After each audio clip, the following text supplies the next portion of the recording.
Hey, this is Jake Meyer over at WAVE Physical Therapy in Cincinnati.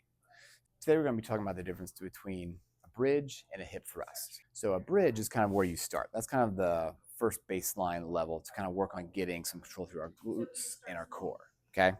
So the basic setup for a bridge, you're going to have your knees bent, laying flat. You're going to think about getting some core tension, kind of engage our core, squeeze your glutes, and we're going to go up as high as you can to where we're making a nice straight line through here, okay? Starting out with some isometric holds for a few seconds are really nice, and then control it back down. As you're doing, there's a couple things to think about.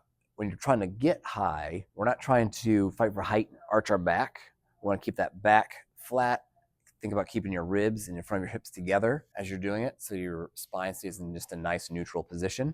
You should feel most of that work in our glutes. If you happen to get any hamstring cramping, just kind of play with your knee positions. Maybe bring your knees in a little bit or take them out a little bit, depending on what you're feeling, and that should help alleviate some of that. Next, we're going to do the hip thrust. This is building off the bridge, okay? So what you're going to do here, a hip thrust, you're going to need a bench or a box or something, and typically some weight. So after you've mastered the bridge, now we can go start getting a little bit higher. So get your shoulder blades on it, and the nice thing about this is you're able to go from deeper to higher to get a lot more work through those glutes. As you come up, you still want to get nice and straight through here, and then coming down, so you're getting a bigger movement through those glutes, a good squeeze at the top, and coming down. Once you master that, you can add some weight. Dumbbells too heavy, you can add like a little cushion or something, or you can have more of a barbell with weights on it. But obviously, work your way up. So you'd have some weight on here,